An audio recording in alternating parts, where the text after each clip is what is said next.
Welcome to the 2021 version of the Apex Series. Stop number 1, Oklahoma City. Holiday Lanes is brought to you by Hammer Bowling. Nothing hits like a hammer.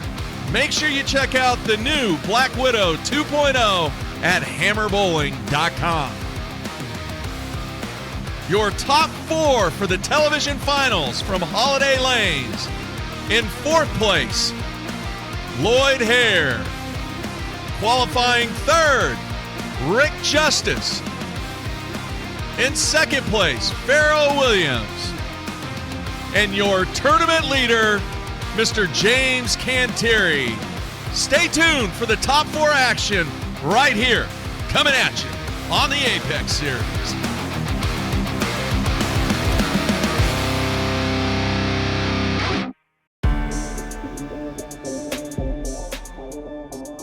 Hey Hammer fans, I'm Bill O'Neill, and I'm excited to tell you that the wait is finally over.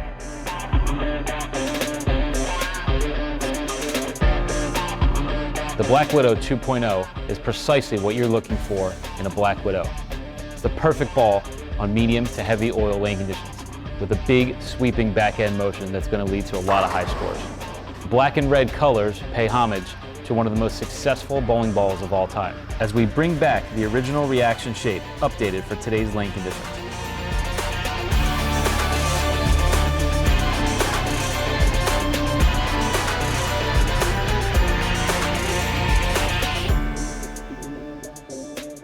All right, Hammer fans, that's it for the Black Widow 2.0. Don't forget, check us out on all social media platforms and visit us at hammerbowling.com.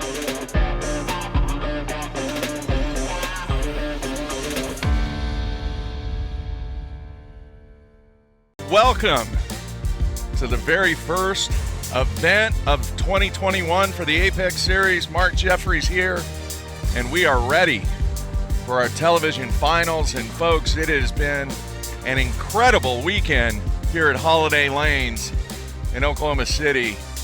If you've seen any of the Facebook feed, if you've taken a look at the standings, yes, the scores have been very, very high, and I am joined, who's going to be by my side today during the telecast, by Cassandra Williams. And Cassandra, you know, it's unfortunate that you weren't able to bowl this event, but I'm going to tell you, your husband, obviously in the finals here, it was very, very entertaining.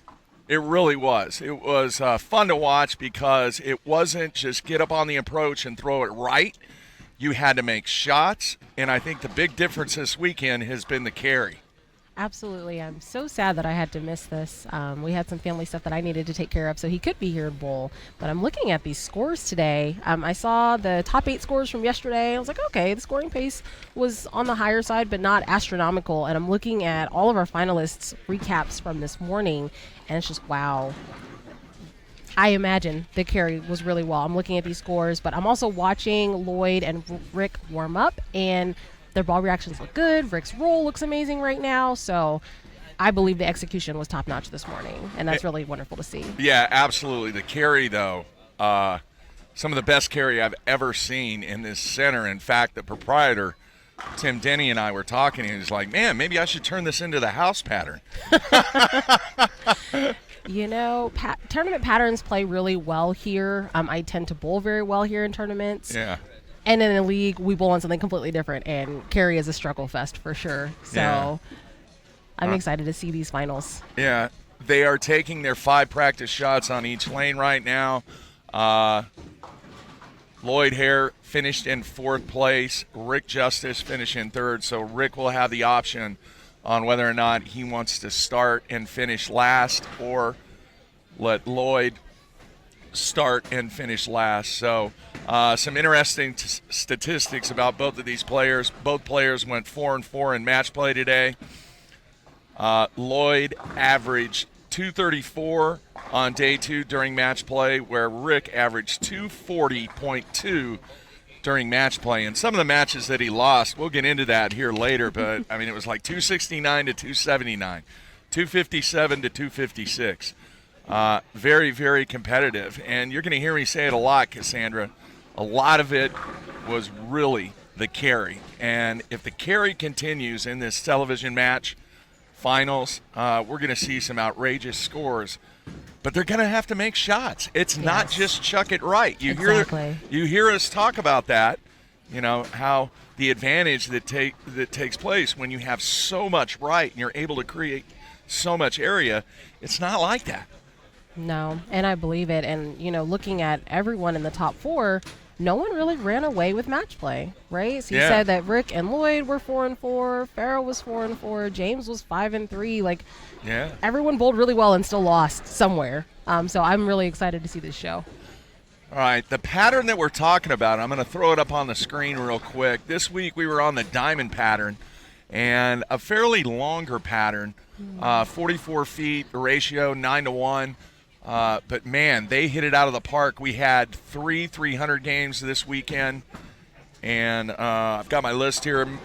Mitchell Whitehead shot 300 in qualifying, and then today your husband, Farrell Williams, shot 300, and then Shannon Carson, who finished 5th, had a 300 game also. So with that many 300s, you got to think the carry's pretty good. Absolutely, absolutely, and they're working for every bit of it for sure. So, as good as carry is, execution's got to be there too. So like you said, you can't just chuck it right. So you still got to make quality shots. And then what it comes down to is, okay, how have they broken them down? And do they have a little bit of miss room? It sounds like they do. I'm excited to see them get started. Yeah. As we mentioned earlier, Rick's going to have the option on this. And Rick, he is very familiar with earning the pyramid, the trophy that has been established with the Apex Series. He has 2 titles already. He won in Shawnee, and he also won at Planet. This Final Four is stacked. All right? Absolutely. Lloyd is the only one that does not have a title on the Apex Series. And your husband, Farrell. But Farrell has been in the finals 3 times, and then our tournament leader, James Canteri, has 2 of the pyramids. So this is going to be an action-packed finals. What a great way to kick off the season. And I'm very excited to see if these guys can put up the numbers. Absolutely. It's almost like a mini tournament of champions. All right, here we go. We're going to get started here. Rick has chosen to start first. Oh, no, he's still got one more practice. I was about to say. I was like, whoa, that's a little wide there. Are you starting, Rick? Are you starting? All right. A little miscommunication there between the guys. I was like, oh, that's a little different. Maybe if he throws it hard enough, it'll roll some things around. Obviously, he was practicing his 10-pin there. All right, lights look on. Ready to go. All right, we are ready for our first shot. And if you see some action in the background there when we go to the side shot here, there's actually a league that is taking place, but we have plenty of room to showcase these guys in the finals. Here we go, first shot. And just as I mentioned and talked about the carry, Rick leaves his stone 10. Well, you'd rather get it out early than late, for sure.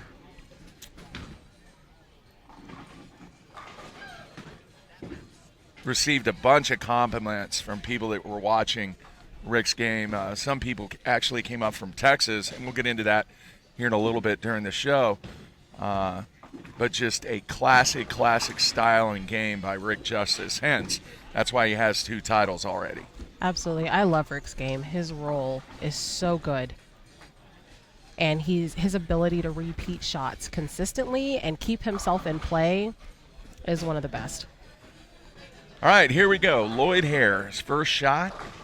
As we mentioned, the man averaged just over 234 today, and he is representing what I call the old guys. I'm one of those. He's experienced. All right, here's Lloyd, first shot. Got that one out a little wide, and folks, that's what we're talking about right there. There is OB if you get it too far out. And Lloyd's first shot, he got it outside of 10, and it just did not respond and come back. It kind of looked like he lost it a little bit and tried to, make up for it on the bottom, but it was so wide so early, it just didn't have a chance. And that could have been a lot worse. So that's a really good 8 count.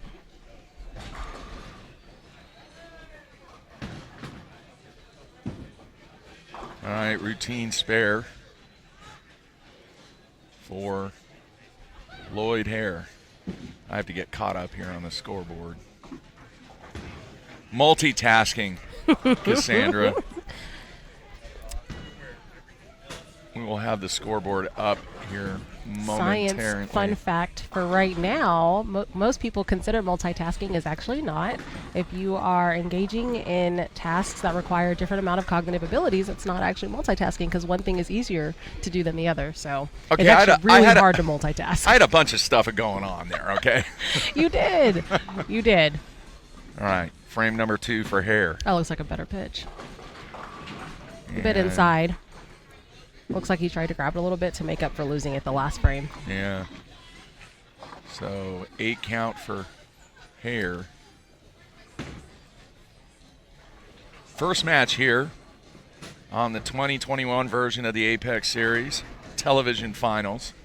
I want to give a big shout out to Hammer for being the sponsor of this very first event. Our next event will take place in April at Broken Arrow.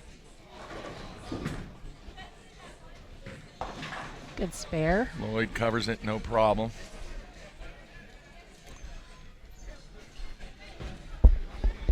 So we are on to frame number 2 for Rick.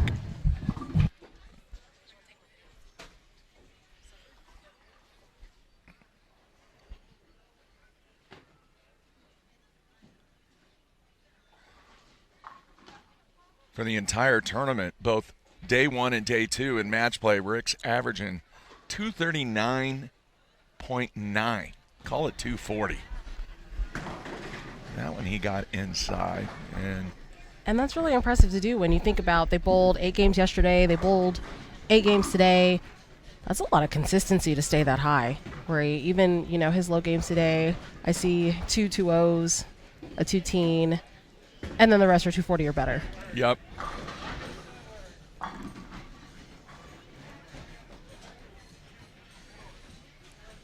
I really didn't get a chance to watch too much of their practice shots, but it looked like they were fairly lined up. But now the first 2 frames for both players struggling a little bit.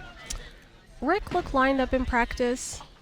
Lloyd looked like he was having the same kind of issue, like if he missed it a little bit on the bottom or if he missed a little wide, it never quite recovered. Yeah. I didn't really see him yank any necessarily, like the last 3-6 that we saw him shoot. But it's such a fine line, right? Missing a board or 2 or 2 or 3 boards off your hand can turn into 4 to 7 down lane and can turn into a drastically different reaction. For the folks out there watching, if you look at the scores and look at the standings, you're going to think that this was just a strike fest. Yeah, but honestly, you had to make shots if you wanted to score. All right, frame 3 for Justice.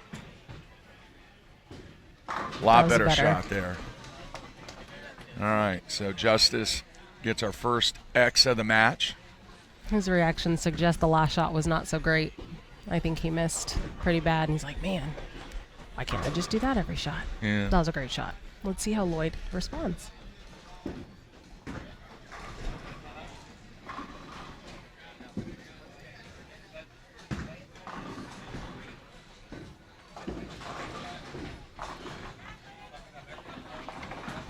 Okay, we got a ball change. Count it. Much better ball reaction. Great shot there. Justice leads by 1 after 3. The longevity of Lloyd Hare in this, it's unbelievable. He's been a part of this bowling community here in Oklahoma for well over 30 years. Oh, wow. Quite the player in this area and in Texas, really in the Midwest. Let's see if he can get the match's first double. Oh, he got that one wide. out. Yeah. Man, maybe lost it on the downswing a little bit. What do you think, Cassandra? I don't know. It didn't look like the last shot he very clearly lost. It's interesting, right? Because most patterns, you tend to want to miss one direction or the other. Like some days missing right is better than missing left. Yeah. And today, I'm not sure which of those is better today. We've seen a couple of 3 pins or 3-6 combinations. We've seen Lloyd flag the head pin to the right. So obviously missing right's not good. But what I see is the ball starts reading very fast when you miss in, which could be worse, right? We've seen them, thankfully, only leave makeable things. Let's see if Rick can double.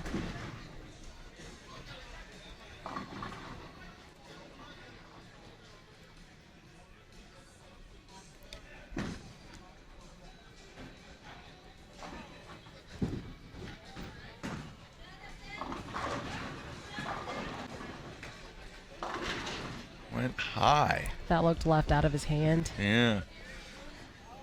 Guys are kind of struggling here at the beginning. And in case people are wondering, fresh new pair. This pair had not been touched all day long.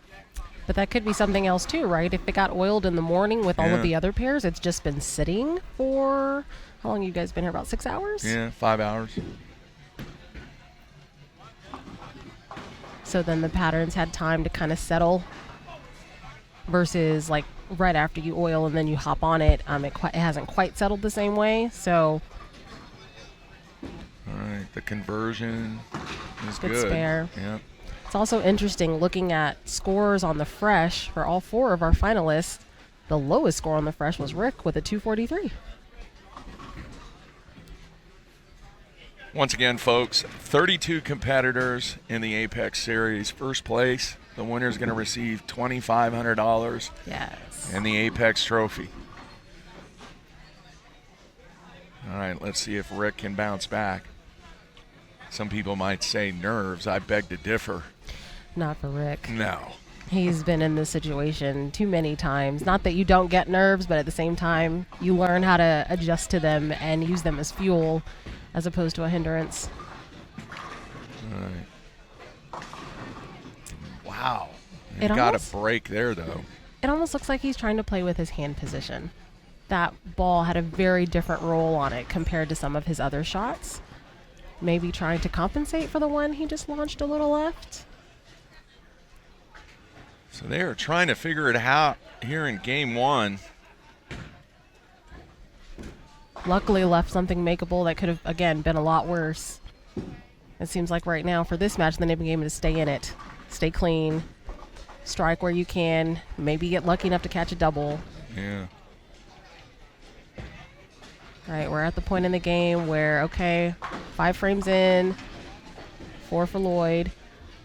You know, you've had a couple of shots on both lanes, so you see it, and it's one of those, at this point you should have it, or have something that's at least close. We really haven't seen the closeness, right? We've seen Rick wrap a dime, wrap a 10-pin. That was close. These others have not been pocket shots. They've not been good shots. So let's see what kind of adjustments they make to try to close something out at the end of the game.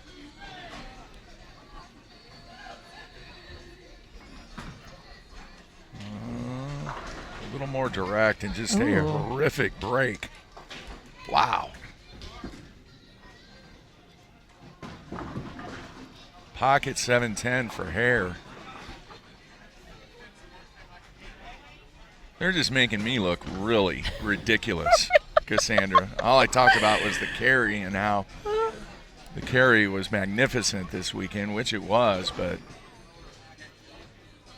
not today.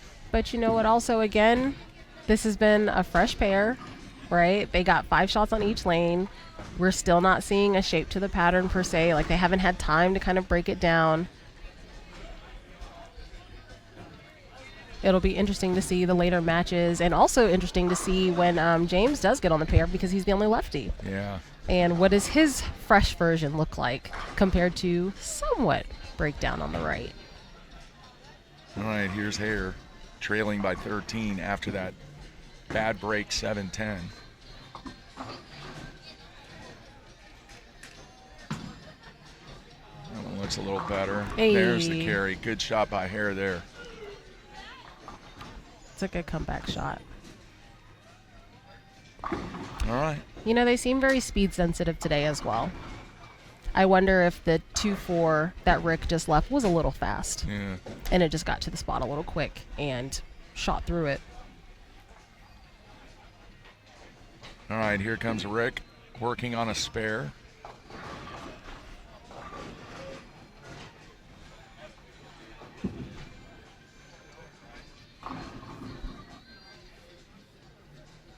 Once again, the winner of this match will take on Farrell Williams, and then the winner of that match will take on our tournament leader, James Canteri. 3 lefties in the field this weekend. 2 made the final 8, and obviously now we have one, the tournament leader, James Canteri, in the finals. I did see that. A lot of talent in the 32 this weekend, for sure. I'm sad I had to miss it. Here's Justice. Good reaction there. 10 in the pit. It's a much better pitch. Well, let's see if we can't find some carry these last 4 frames. All right, Justice with a 13-pin lead.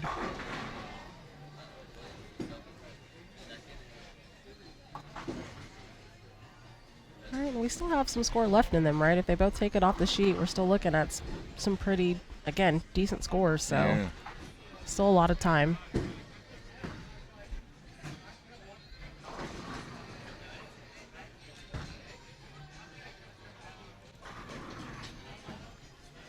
I got that one in a little bit. Mm-hmm. Yeah. Not one of his better shots. No. But again, compensation for the last shot when he missed wide down late in Yeah. 2-4-10. Almost 2-4-10. Was lucky to kick the 10 out late. This one he kind of tugged a little bit. At the same time, what the guys are going through in this first match kind of solidifies what I was saying. You still had to make shots. Absolutely. Absolutely. Good shots are rewarded. Okay shots. You know, you get a little mix, you get a little break. Yeah. All Bad right. shots can be disastrous. That's a good cover. Justice covers it up. 13-pin lead. Let's see if Hare can chop into that with a double.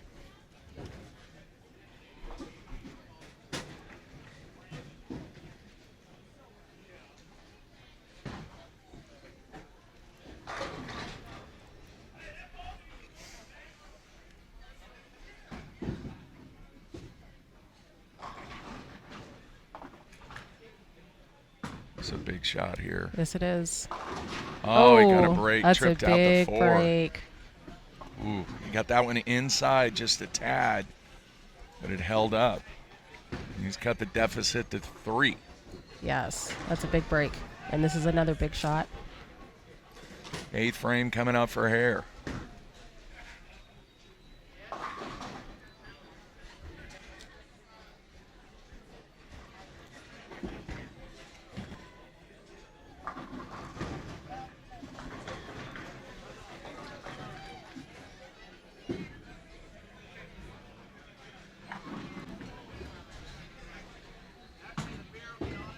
Looks pretty good. Got it. Wow. That's a really good shot. All right. That gives him a 7-pin lead now with the 3-bagger.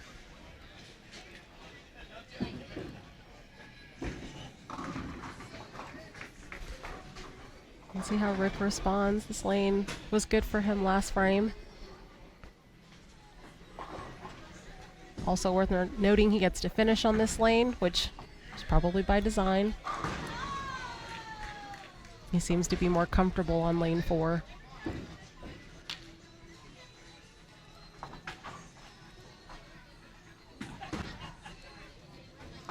It's a good shot. there, yeah. Absolutely. Great shot. Trails by 3 going into the 9th. Yes, but he's not going anywhere.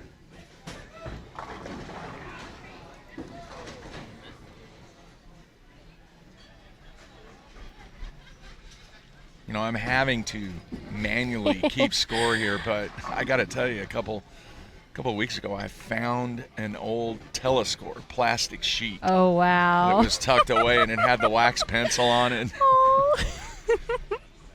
Some of the younger kids probably have no idea what what we went through in the early days, back in the 80s and 90s. You know, I didn't have to do that myself. I know. I'm dating myself. Oh, bad break there. It's a good pitch. That was a much better pitch than the last two we've seen on that lane. Yeah. Well, that was a much flatter 10-pin than the one we saw him wrap at the beginning of the game. But again, he's done on this lane right now. All he can do is step up in the 10th. So now the control is in Lloyd Hare's hands. Yes, it is. Right, and it's interesting because Lloyd's last two shots on lane 4, his most recent shot, he high rolled the 4-7 out. The shot before that, pocket 7-10. I wonder what his adjustment's going to be this frame. Probably the biggest shot of the match so far. Working on a 3-bagger. Right, because Rick can strike out for 207. Lloyd can get up there and shut him out. Looks good. Got it. Light mix, love it. It's a great shot in the clutch.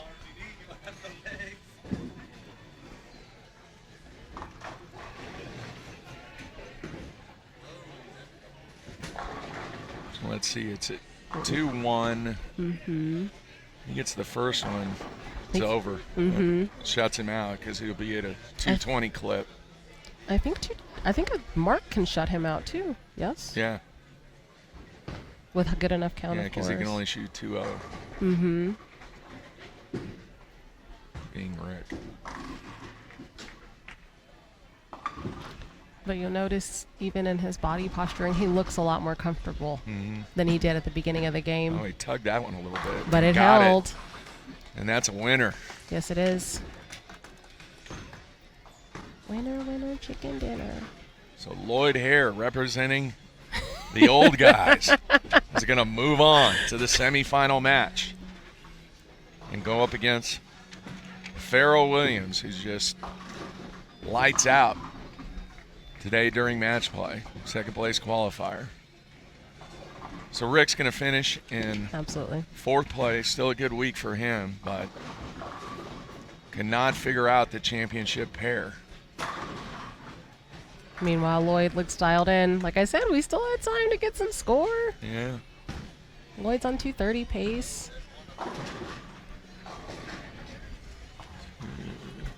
Still, nothing to sneeze about or hang your head down about for sure. Rick bowled amazing this weekend. Final score 183 for Rick. Possible 234 for Lloyd Hare. Got that one out a little bit. Mm-hmm. Yeah. It looked a little faster as well. He's probably trying something out, testing the waters, kind of finding where his OB is. All right, so Lloyd Hare moving on, defeats Rick Justice 232-183. And we will move on now to our next match. Lloyd Hare going up against the number 2 qualifier, Pharoah Williams. Went 4-4 in match play, averaged 240 for the entire tournament. On day 2, 8 games of match play, averaged 251.8. And that's with a 2-0 and yeah. a 2-teen. Yeah, and still averaged over 250. He's made the finals 3 times in the Apex Series, and he is getting ready to take his 5 practice shots on each lane. All right, we're going to take a break, come back with semifinal action here just in a few minutes. Lloyd Hare going up against Pharoah Williams. We'll be right back right here on the Apex Series.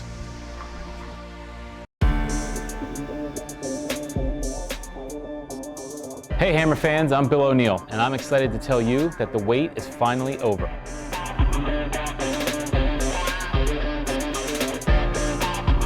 The Black Widow 2.0 is precisely what you're looking for in a Black Widow.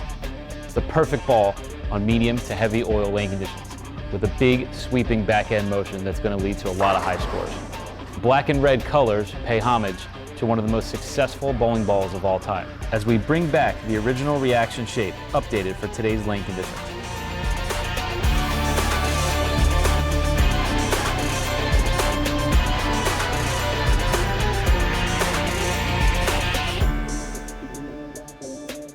All right, Hammer fans, that's it for the Black Widow 2.0. Don't forget, check us out on all social media platforms and visit us at hammerbowling.com.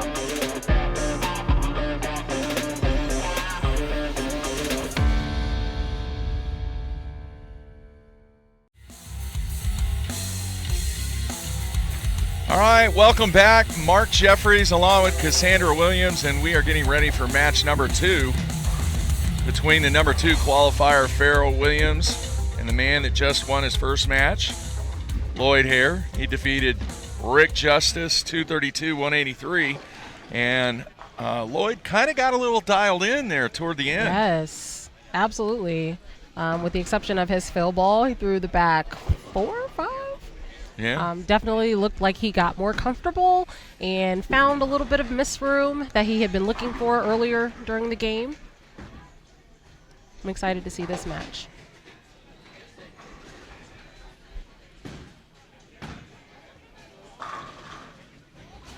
All right, Pharoah is wrapping up his practice shots on each lane.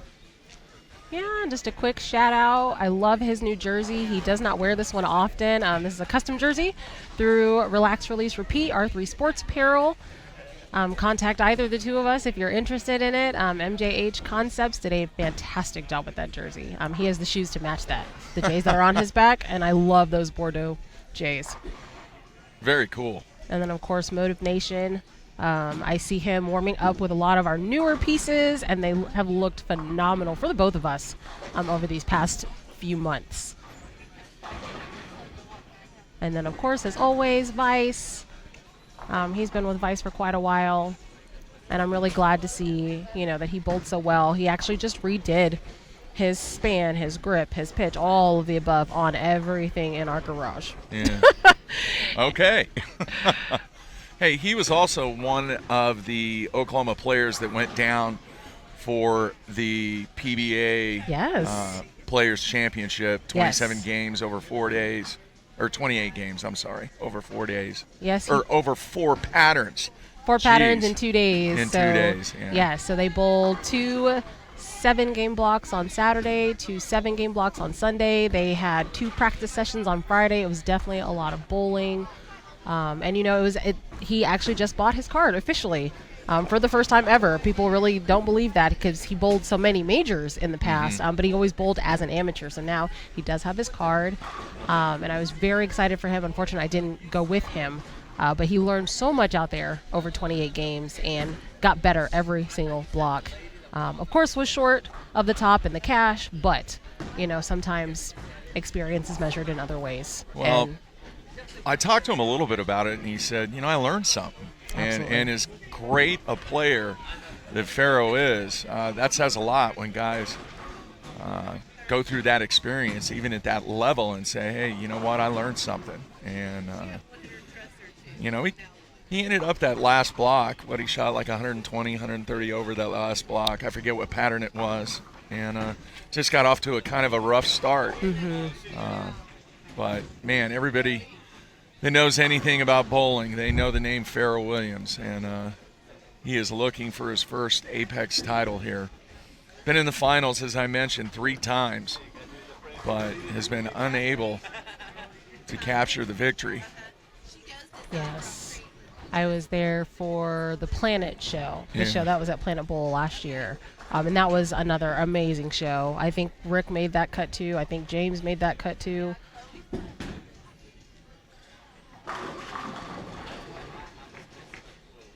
We see Pharoah warming up. Is he ready? Looks like it. And that Forge Flare he shot 300 with earlier. He's got a couple of them, so I'm not sure if it's the same layout per se. Let's start. All right. Looks like Pharoah's going to start, so we are ready for semifinal action here at Holiday Lanes. Once again, a big shout out to Tim Denny and all of his staff here at Holiday Lanes in Oklahoma City. They have been phenomenal in the support of what we're trying to do and what we're trying to accomplish with the Apex Series. Also, a shout out to Mike Edwards, our tournament director and commissioner. He was unable to be here for the telecast, but Mike is a icon when it comes to bowling here in the state of Oklahoma, and we greatly appreciate what Mike is trying to do with the Apex series. All right, here we go. We are ready for semifinal action.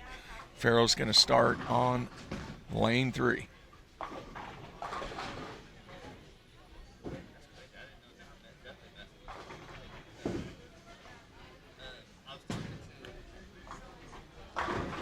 Okay. Here we go again. I talk about the carry. That didn't look like a bad shot. It looked a little airborne. It looked a little delayed in where it was picking up. But also I saw several of his practice shots go a little bit high on that lane. So he probably tried to make some kind of adjustment. Yeah. It'll be interesting to see what Lloyd's ball reaction still looks like. Lane 3 definitely seems to be a bit weird or tricky compared Ooh. to lane 4. Made that a little adventurous there, but Listen, did pick up the 10. lane's just long enough. Let's see how Lloyd starts the match. Hare found something those last 5 frames. Let's see if it continues. He likes it. Mixes Good them mix. up. Yeah. Yes.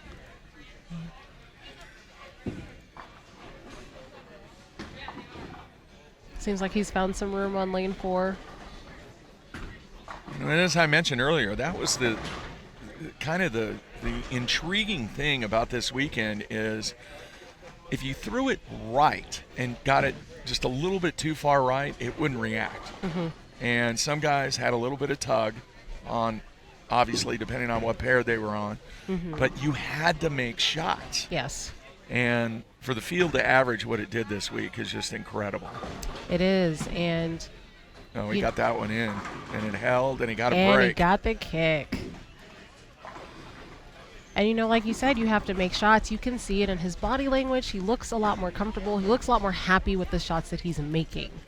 And even both of those shots, right? If they hadn't carried, they would have been pocket leaves, makeable leaves. Yeah. Much better than where he started the first match. I did get a chance to talk to Rick after that first match, and he said, you know what, I couldn't get loose. I just could not get going. And when you're in a one-game situation like that, it does happen. It does, and that's a tough place to be. Because frames, they fill so fast. Williams, second Looks shot. better. Got it. Well, this might be the highest scoring game you were asking for. We'll see. 2 pretty decent shots there by both competitors. Absolutely.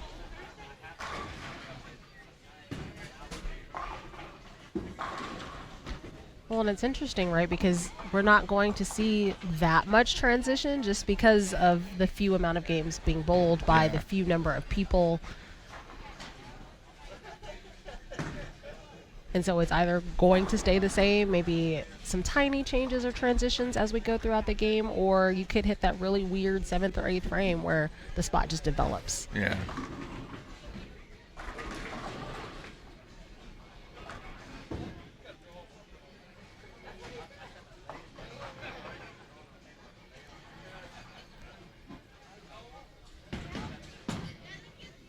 That one looks good, and another 10. Oh, And there's the Pharaoh Messenger. that's it.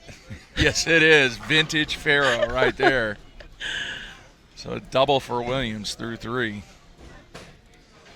We are tied up right now. So last game it was a race to see who could strike and who could double. I think this game it's gonna be who misses first, and that could be a game changer. Yeah. They both look really comfortable in throwing the ball well. That one's out, and he goes washout. Man. Yeah, and he's messing with his hand. It looked like he might have lost it again.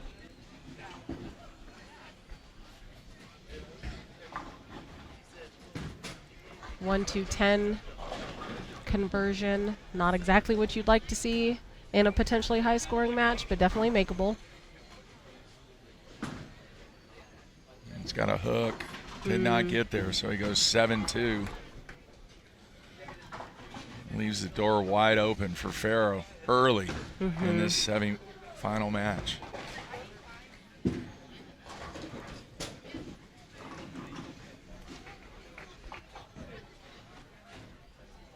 I love that you're doing this manually and keeping up with the math in your head, because me, I would have just written an Excel function already, just like copied and pasted it across. I didn't have time. That looked better. All right, frame 4. No, Ooh. dove in a little bit.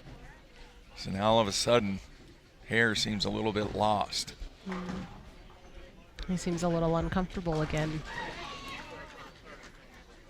It's okay. This is a much easier spare conversion with the 610.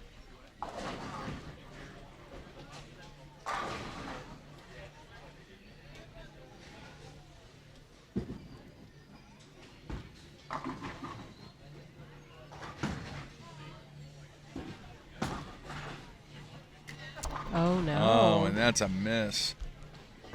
Wow. That is a miss. Let's see if he can, Did he you know. go 8 count? Mm-hmm. 8 out. 8-1. 8-1, wow.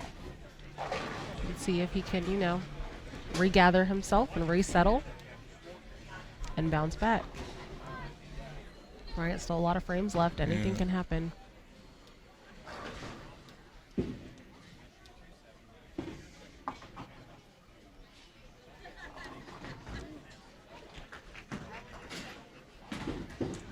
Got that one in.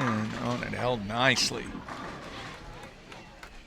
Yep, and that's the body language he's showing. Exactly what you said. He missed in. Yeah. 3-bagger for Williams. And he has opened up a commanding lead.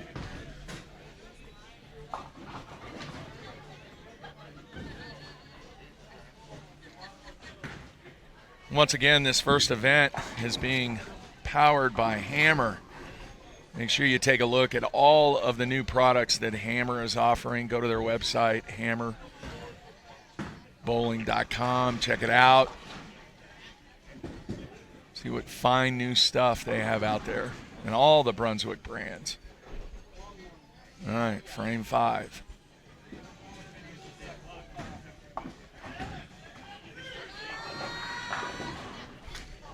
It's almost like they're cheering from the other side, too. Looks good. Wow. Smashing them.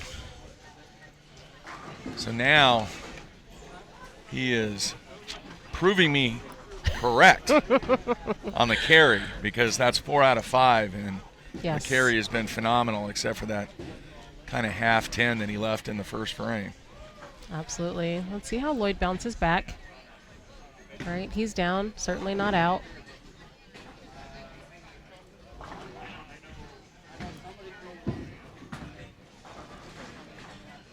That's a better Yeah, shot. that's a good shot there by Hare.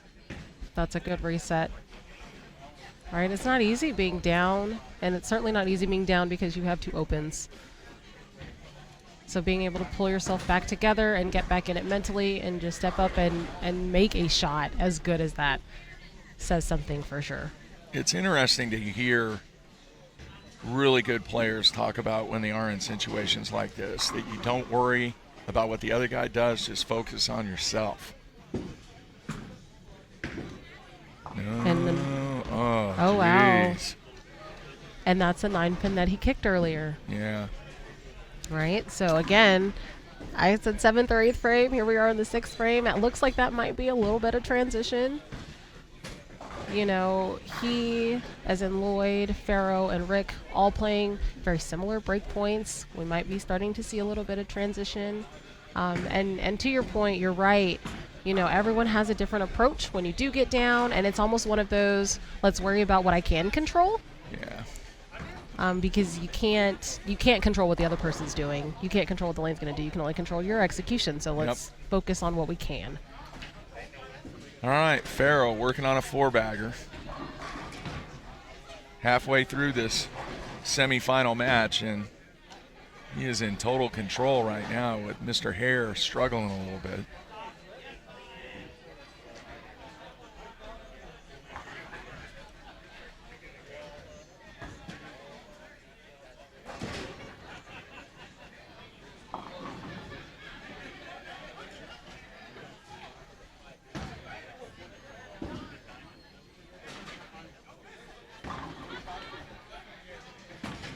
He looks much happier with that.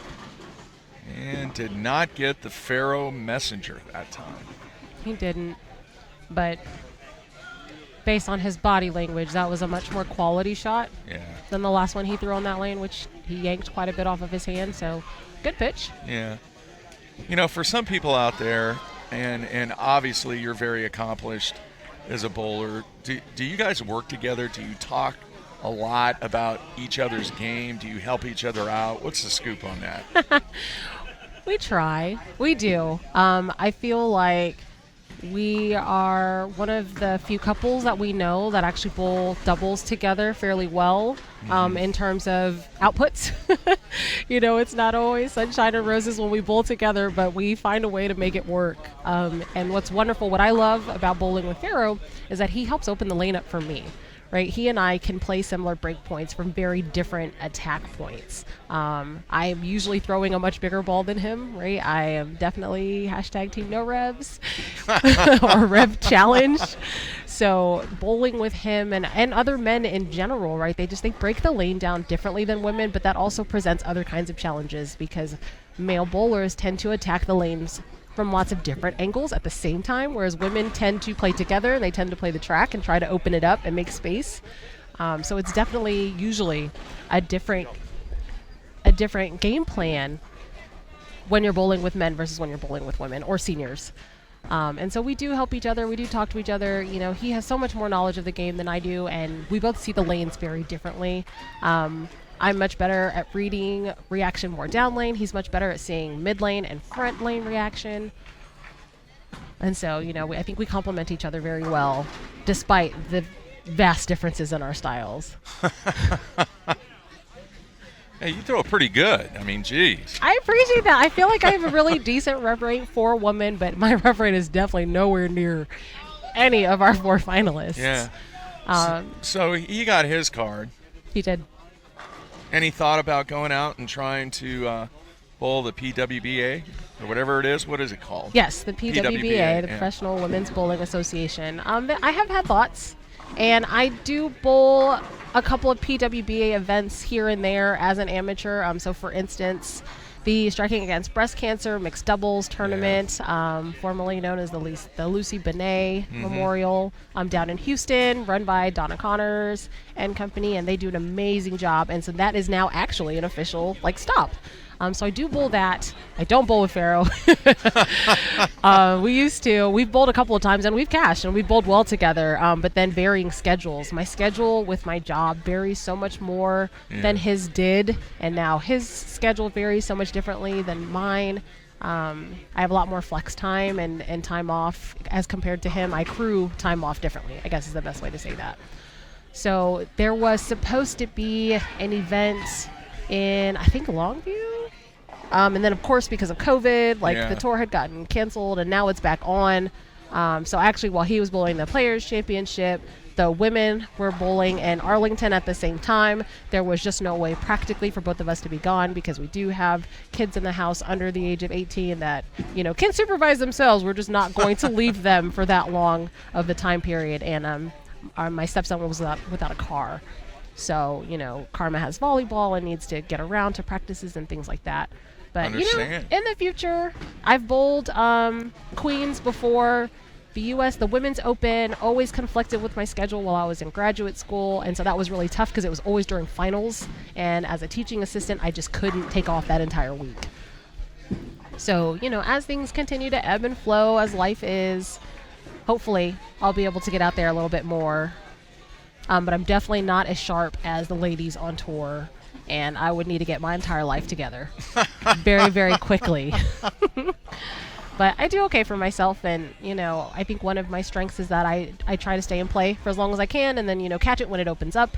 And that tends to help me in a lot of events, especially with men. As a woman, I've worked on my spare game a lot more because I shoot a lot more spares. And that, strike for show, spare for dough. Oh, let's see here. Lloyd's on the struggle bus this game for sure. Threw a really good double, and that ball just didn't quite finish, didn't quite make it. I'm wondering if maybe he missed a little bit of transition and an opportunity to change balls, but when your opponent is shooting 260 at you, 270 at you, it's not a whole lot you can do. All right, Lloyd covers that up. Great spare. And it looks like we are setting ourselves up for a lefty versus righty, 1 versus 2. It's kind of the way how it should go. And should be a great match. It'll be interesting, obviously, with no left-handed play on this pair. Yes. See how quickly the 2-time Apex champion could get lined up. Oh, such a great shot. And that carry just is not there for Lloyd. Told you lane 3 is definitely the more finicky of the two today. Typically, lane 4 can be problematic. So once this match is concluded, we'll take a short break, and then we will come back with our championship match. Should be a good one. Yeah, I'm really excited to see this match. It's interesting when looking at the scores today. They both bowled well, all 8 games, James and Farrow. Farrow looks like he definitely got out of the gate a little bit quicker in terms of score in the early part of the match play block. But, you know, by game 4, James had turned it on. I see 279, 266, 233, 279, 252. It'll be very interesting to see, like you said, with James on the fresh. And I don't have his scores from yesterday in front of me to see how he played on the fresh. But he's had to deal with not very much traffic all weekend, and here he is as the top seed. So definitely maybe the shootout. Those last 3 games, or 4 games, no, 5 games actually, he went 279, 266, 233, 279, 252. Yes. And Farrow equally went 279, 257, 300, and then kind of fell off the last two, 201, 218. Actually, so Cantiri's 252, he beat Farrow for position round. Yeah. And honestly, that game is what kept them 1-2, because after 16, they were only 32 pins apart. Right? So if the scores were reversed, then Farrow would be top seed and James would be second. So, you know, definitely a match to look forward to, and I look forward to see what we get. That was interesting. He made a ball change and went Brooklyn, I think. I just kind of glanced at it real quick while I was looking at scores. Yes, he switched from a Forge Flare to a Jackal Legacy. Switching from symmetrical to asymmetrical, both big solid pieces. Let me see what he just picked up. That might be a T10, but I can't see around him.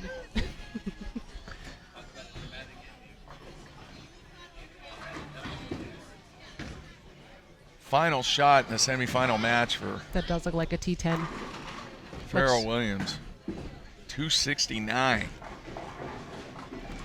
Well, Lloyd got to 230 last game with the back 5 and a fill shot. Farrell got to 269, so maybe it's like putting it together at the same time, and we might see 500 across these two bowlers. Wow.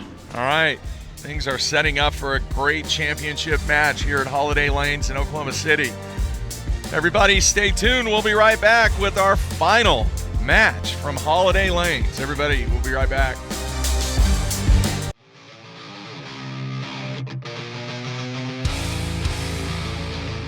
So this ball is going to fit all styles, all different layouts, all different bowling centres, all different house shots. This is right as your benchmark ball.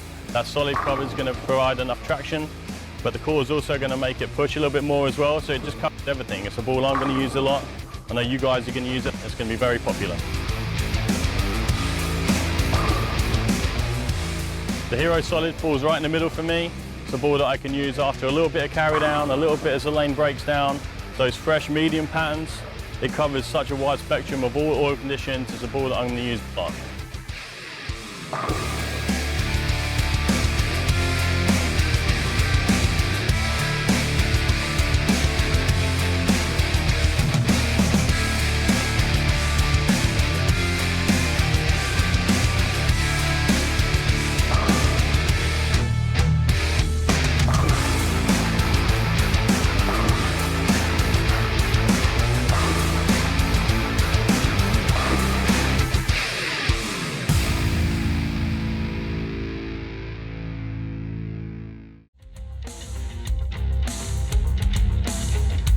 All right, we are back. Mark Jeffries along with Cassandra Williams, and it is time for our championship match here in stop number 1 of the Apex Series 2021 version.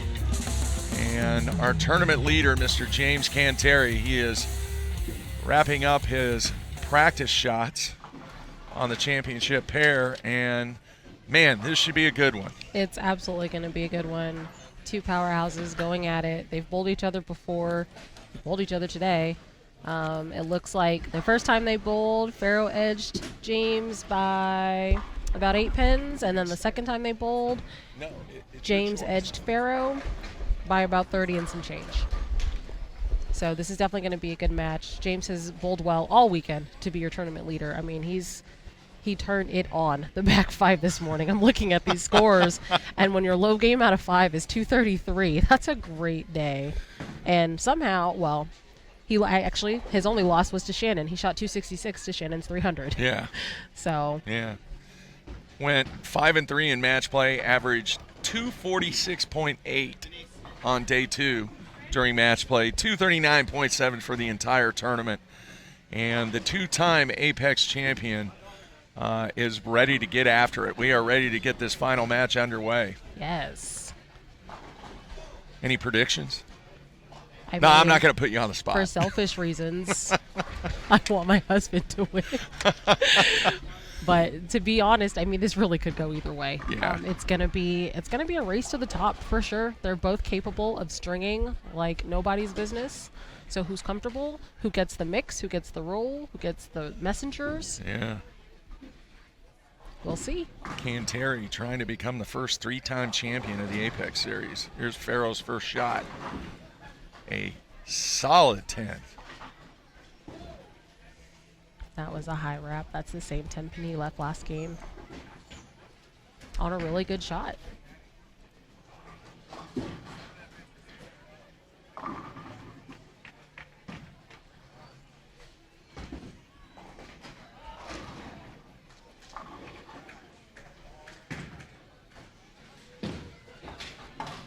Easy cover. Looked a lot more solid than the last couple. Yeah, last time it was a little shaky. All right, our first look at the lefty, James Canteri. As we mentioned earlier, 2-time Apex champion, looking for his 3rd Pyramid Trophy. Feeling very confident.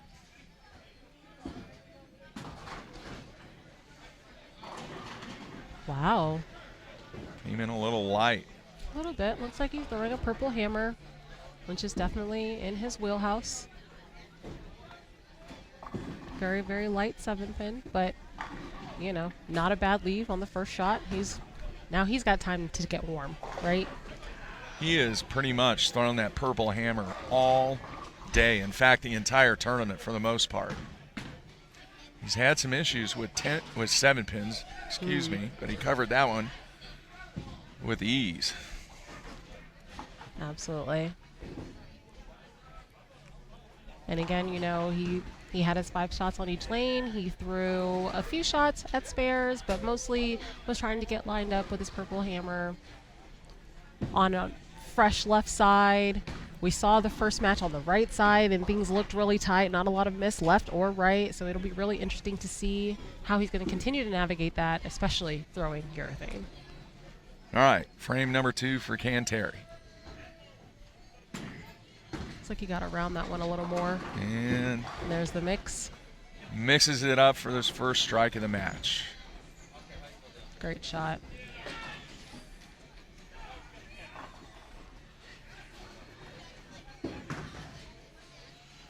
The winner gets $2,500, which really good payback for Absolutely. 32 competitors. Absolutely. Our next event in April in Broken Arrow. Yes, very excited about that one.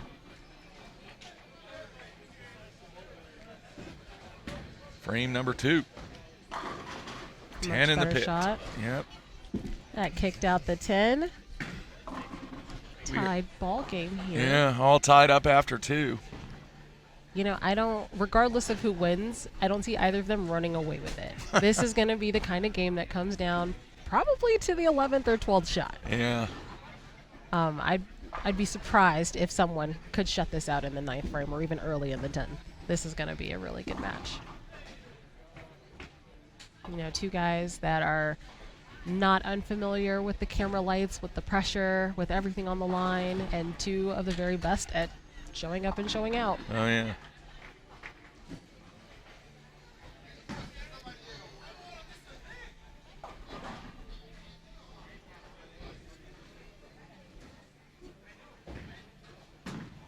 That looks better. There it goes. That rolled all the way through the pins. Great shot there by Pharoah Williams. Also worth of congratulations to James, who just got married recently. He did. And I believe I saw on social media his wife's birthday was maybe last week. So happy belated birthday to Mrs. Canteri, to Brooke.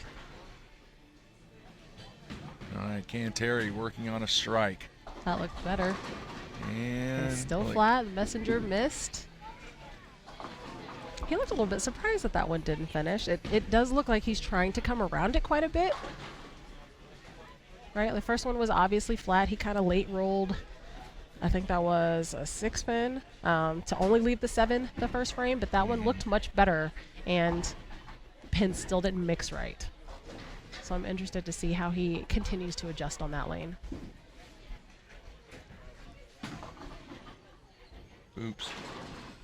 Sorry about that, folks. Missed that one. He did convert it.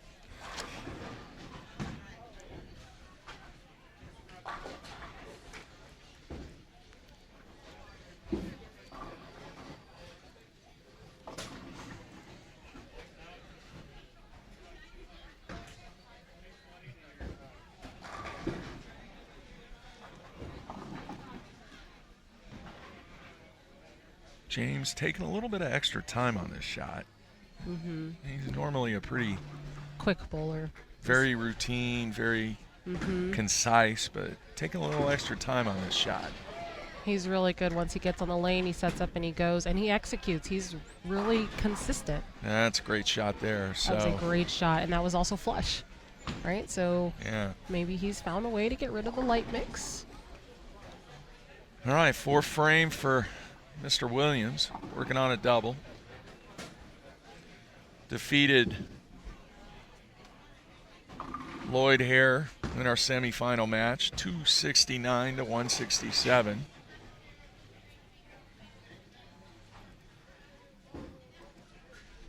I love the different camera angles. It really gives you an opportunity to see, you know, from the side view how they set up Yeah. to all the way up the lane, and you've even got the camera down lane to see how their ball is rolling through the pins. That's really wonderful to see all of the angles. Oh, another great shot by Pharoah there. 3-bagger in the finals.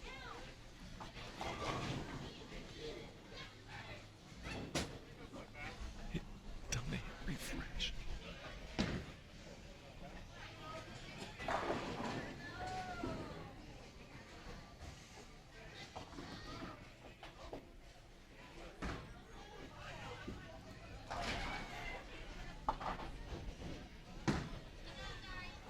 Fifth frame for Williams on a 3-bagger.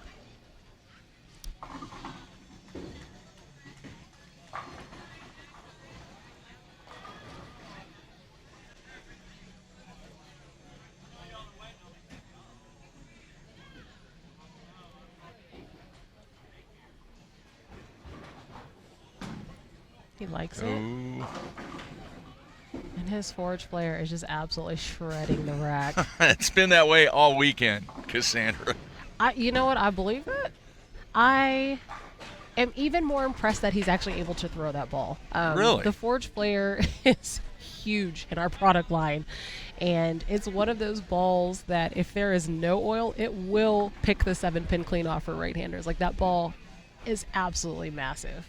And so to see him throwing it, we bowl here Monday nights at Holiday, and we bowl on a high volume shot on Monday. He doesn't throw that ball at League. And there were several weeks where, for me, that was the only ball that would hit the head pin, right? Wow. That much volume. And so to see him throwing it is absolutely amazing. I personally really love that ball because, again, as I said earlier, hashtag Team No Revs.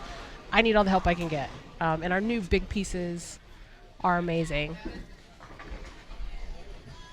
Now, we have a pin out on the. Oh, he's just going to do Yes. He tried to re-rack it and it wouldn't this. Yeah. fall, so it's okay.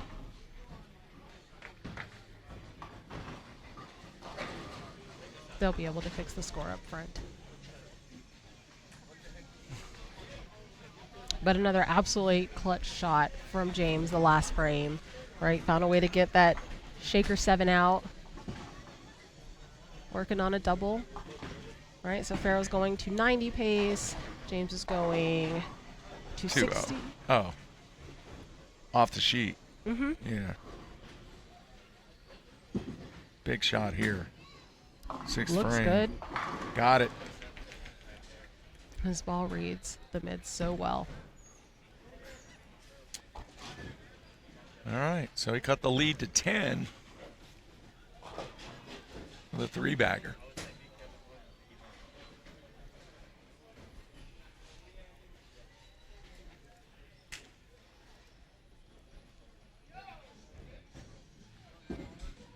By the way, just in case you have not watched any of the earlier action, we will actually be working on producing a replay, and we'll put a replay out on bullapex.com here Wonderful. in the next day or two. That's wonderful to hear.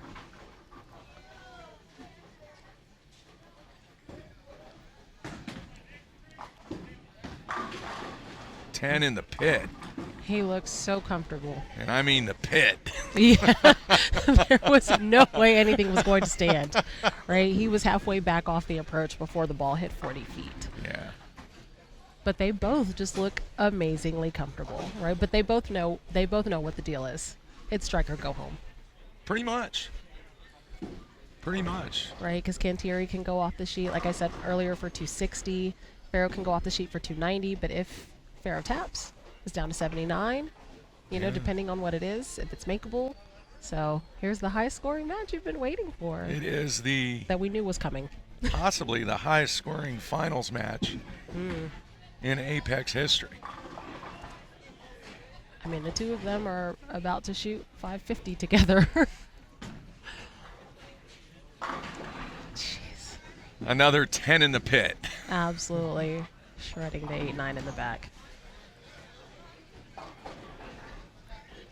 This match is very easy to call because you said it. It's pretty much you either X off the sheet or you might as well go home. So, And I think that this is also really wonderful because we're seeing two very different styles, right? Farrow is very much a power player.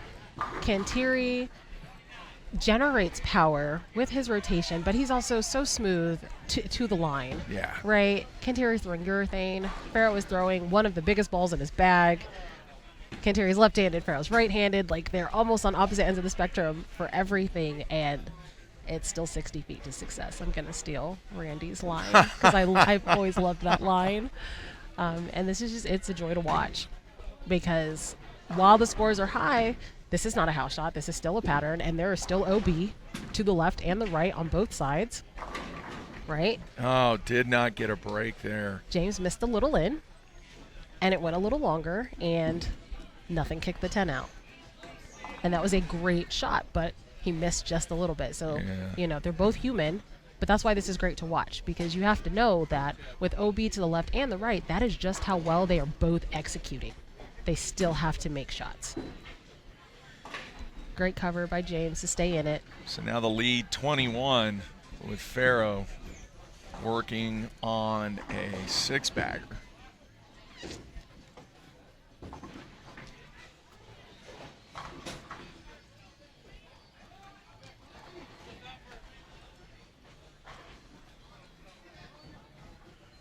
And as you mentioned earlier, James is very routine. Farrow's the same way, right? His pre-shot routine, he's wiping oil off of his ball. He's resetting his mind, telling himself, okay, what do I need to do from here to the foul line?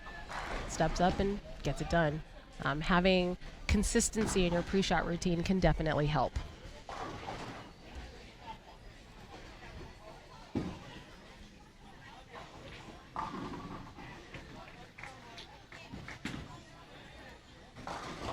He missed a little. I got Oh. the break.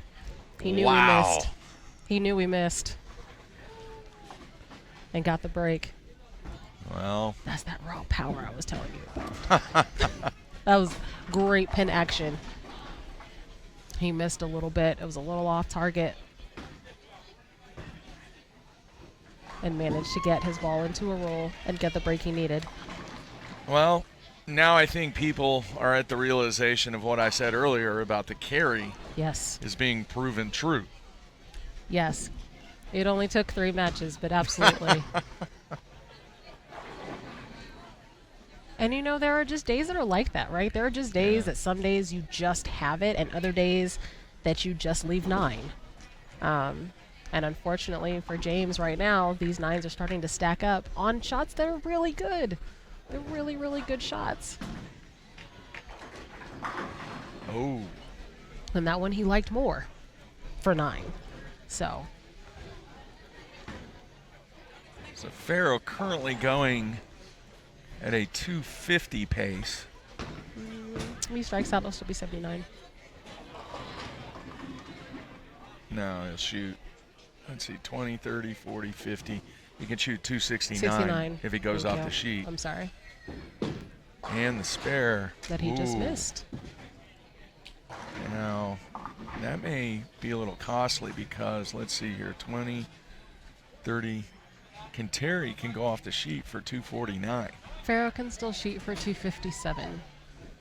So let's see here.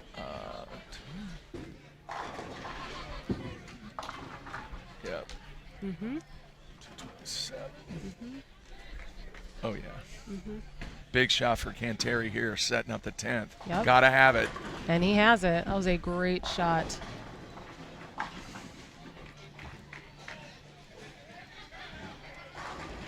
So we are We still have, setting up yes, we for a still 10th frame showdown.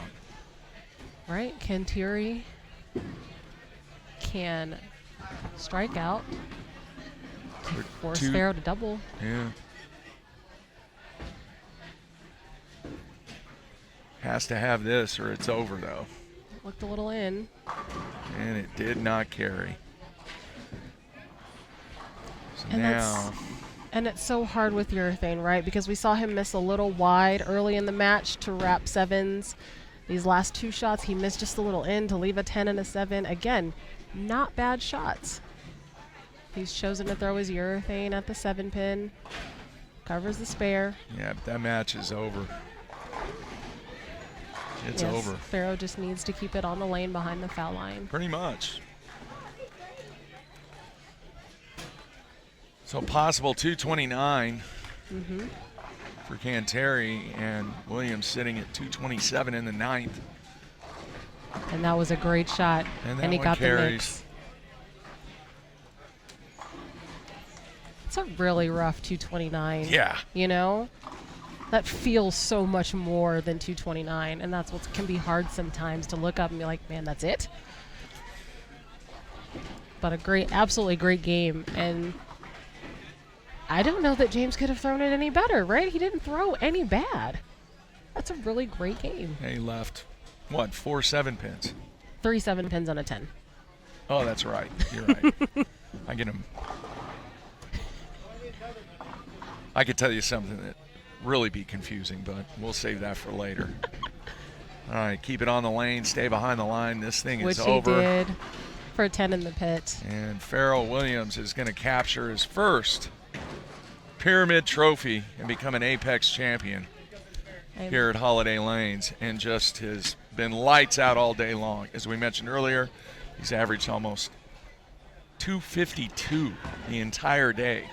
Right, and that's with a 201 game. Like, that's a lot of pins. He was sending me updates before I came, and he sent me one after the 2 games, and then another 2, and then another 2. Just like, oh my gosh, you're bowling better than yesterday.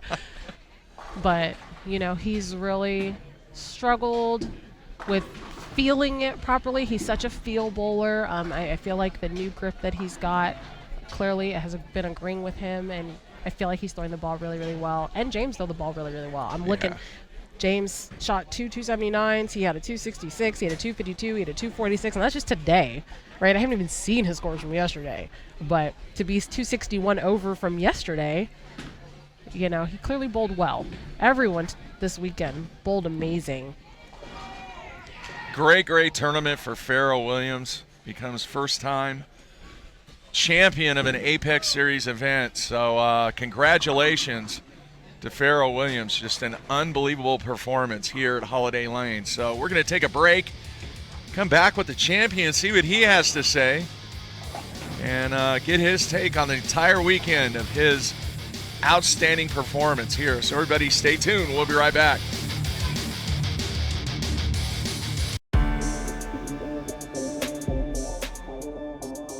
Hey Hammer fans, I'm Bill O'Neill, and I'm excited to tell you that the wait is finally over.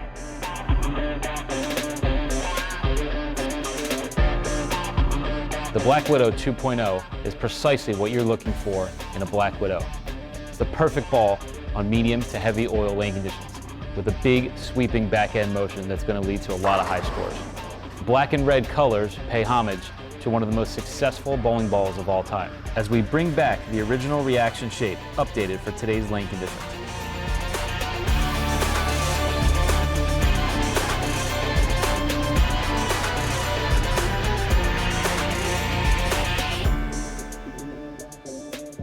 All right, Hammer fans, that's it for the Black Widow 2.0. Don't forget, check us out on all social media platforms and visit us at hammerbowling.com.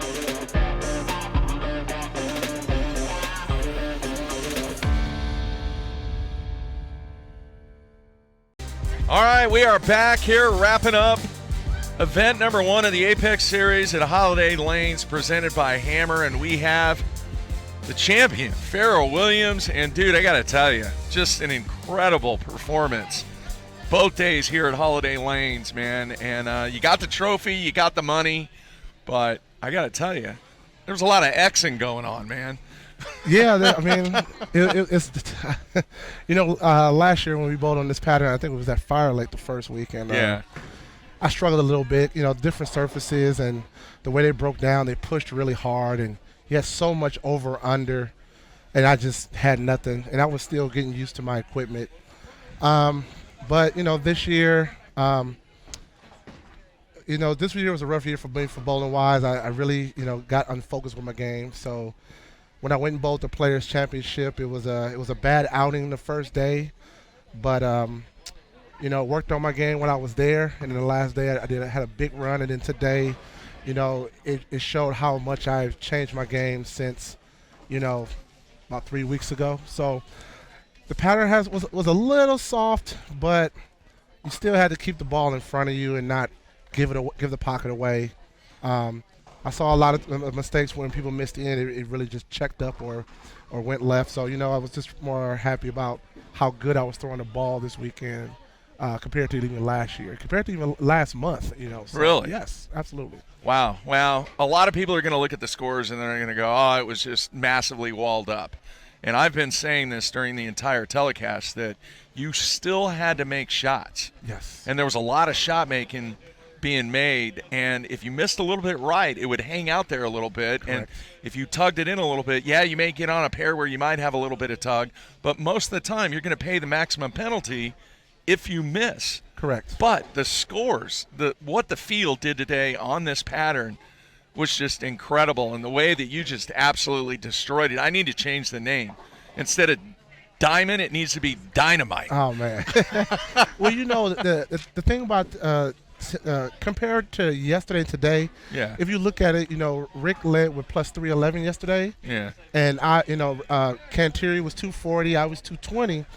That's not really high for 8 blocks, 8 games. Right. And then today, you only had 8 bowlers. You had 6 righties and 2 lefties, and everybody played together. And that's why scores was so high, because everybody played together. You didn't have people all over the place, so you was able to transition slower, and you had a little bit more room when the lanes did transition. It wasn't just abruptly hook left or just fade right.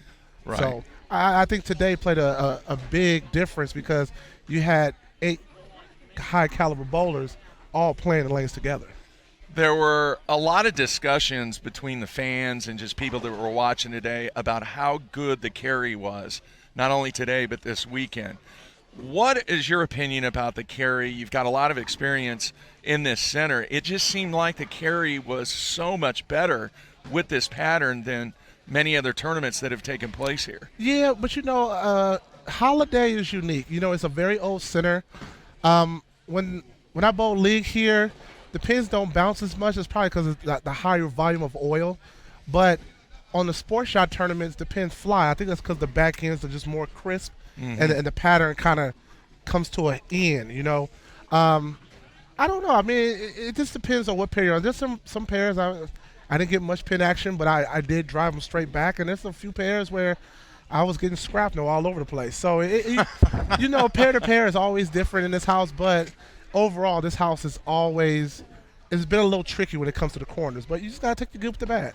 All right, you shot 300 again today. What number is that? Seriously, do you even have any idea? No, I know I'm in the 200s. I think the last time I looked, I was right around 220, 230. But the reason why I don't count it is because, for me, I keep I stay close to what the number is, but nobody really cares. They're just like, oh, it's overrated. We bowl house shots everywhere. I'm like, okay, whatever.